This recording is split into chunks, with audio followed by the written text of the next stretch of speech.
everyone, and welcome back to Clara Sews Vintage. Today we're going to be talking about my plans for making a 1950s style coat. So if you watched my planning video, you might know that one of the next projects I was going to work on was a dandelion print dress.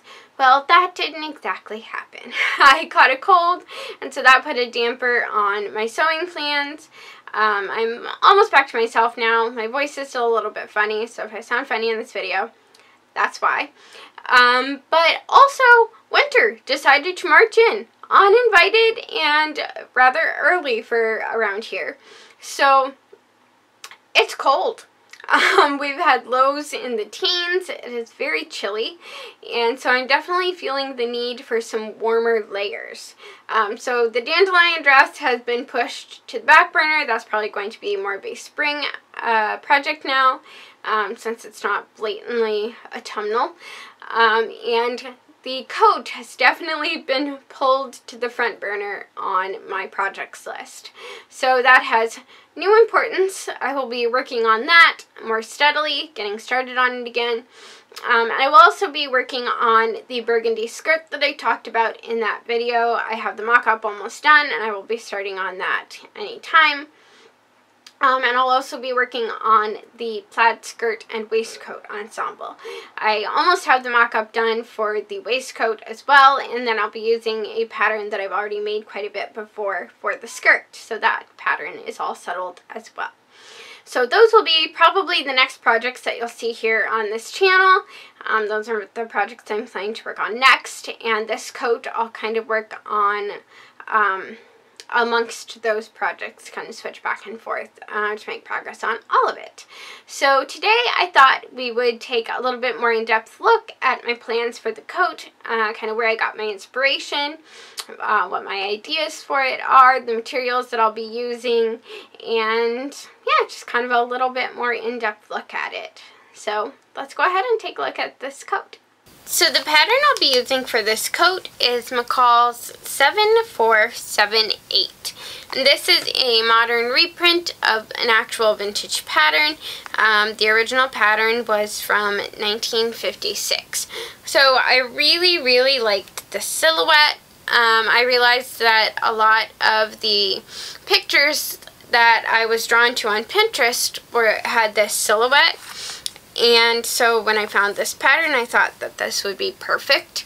I also really like how versatile this could be. I feel like obviously it would look good with a lot of 1950s style outfits, but I think this silhouette is versatile enough that I could also get away with wearing it with some of my more 1940s and even 1930s outfits. The skirt is full enough that if you're wearing it over kind of a poofier, larger skirt, there's room in the coat, but I think if you were wearing it with a slimmer skirt, it would just kind of collapse down and look slimmer as well. So I think it'll be really versatile.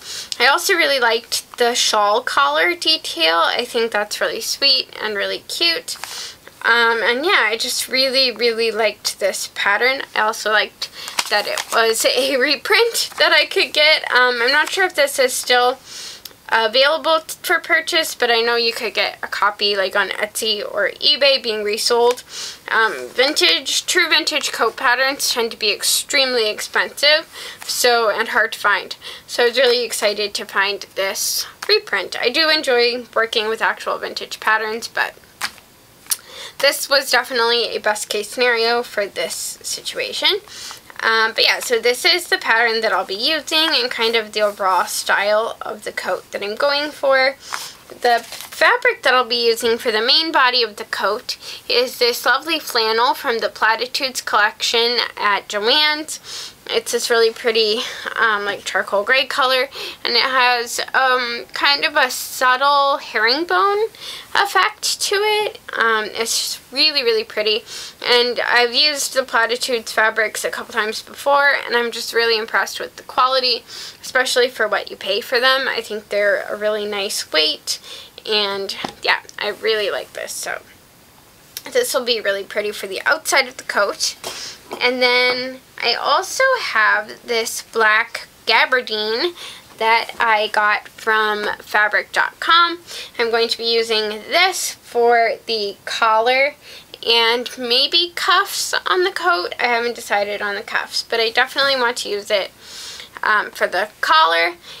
I originally bought this to make a circle skirt out of, and I should have plenty here to make the circle skirt, and then just use the scraps kind of from, you know, the corners so that the circle doesn't reach to use for the collar. So that's going to be, I think it'll create like a nice contrast and a nice kind of design detail, give it a little bit of interest. And I really also like the herringbone effect on the gray, because I think it gives it a little bit more texture, where maybe a plain gray could be a little bit drab or boring, but I think the slight herringbone effect just gives it a little bit more interest. And then often coats will have what's called an interlining, and basically it's a layer in the middle of the coat that is used to add warmth and in some cases structure. So for the interlining for this coat, I'm going to be using this gray flannel. It's just like the generic flannel, I think Cuddle Flannel or something it's called, from Joann's again. I'm going to be using this for my interlining. I think that's especially important since I'm just using a kind of mid-weight flannel for the body of the coat. I think it's especially important that I use an interlining for this coat. Now granted, if I'm going to be outside in the very cold for long periods of time, I will wear like an actual parka. This is more of like a Sunday church coat when I know I'm just going from the car to a building and wanting to look cute. So I did choose to just use flannel instead of like a polar tech or thin slit or something of that nature that would offer a lot more warmth. So just adding a little more structure, a little bit more warmth, another layer. And then I also have like a shiny lining fabric for the actual lining of the coat. Now I got this fabric online and it had said that it was like a forest green or something, and it's actually coming out fairly true, maybe a little silvery on the camera. The light's kind of reflecting a little bit more. It's not quite that shiny. But it is a very gray green. I had planned to go for kind of a foresty green lining, but this ended up a little bit more gray than I expected, but I think it'll still look nice, and what I bought for it, it won't look bad, so I'm going to go ahead and use it instead of being wasteful and not using it. And then my plan for the interlining is to use it as a sort of mock-up. I'm fairly confident with my pattern and the changes that I've made to it, which I'll talk about in a minute, but I'm fairly confident in that. And so my plan, now, you know what they say, the best laid plans of mice and men, but my plan right now is to use the interlining as a sort of mock-up. I'm hoping that my pattern will be very close, and I can use the interlining as a mock-up, make a few tweaks and changes here and there, transfer that to my pattern pieces, and I'll be good to go, and I'll still be able to use it for the interlining. The pro to that is this was not a particularly expensive fabric. I got it on a really, really good sale, so if that doesn't work out, I can just go get more flannel at Joann's. So that is the plan for now. Hopefully I can achieve both of those tasks in one piece of work. And then let's also talk about the pattern a little bit. I just wanted to mention a couple things about kind of my thought process when I was making the pattern, or tweaking the pattern to hopefully fit me. So this is the side front pattern piece. So I have sewn a lot for myself. I've sewed a lot of garments, and so I generally know the sorts of adjustments that I have to make to a commercial pattern to make it fit. Now I highly recommend, especially if you have not done a lot of sewing for yourself and a lot of fitting, especially if a garment, you know, is more fitted like this, making a block pattern is extremely helpful. When I really got serious about sewing, I kind of inadvertently did this, making some really simple bodiced dresses. And it's just a really good idea because the basic block is a very basic bodice pattern, a very basic skirt pattern, and a very basic sleeve pattern. And once you get those to fit, you know about what proportions each part of your pattern should be. And whenever you're making a new pattern, you can reference your block and kind of lay it on top, compare it to the patterns that you're working on, and then you know roughly what shape and size each part of the pattern should be.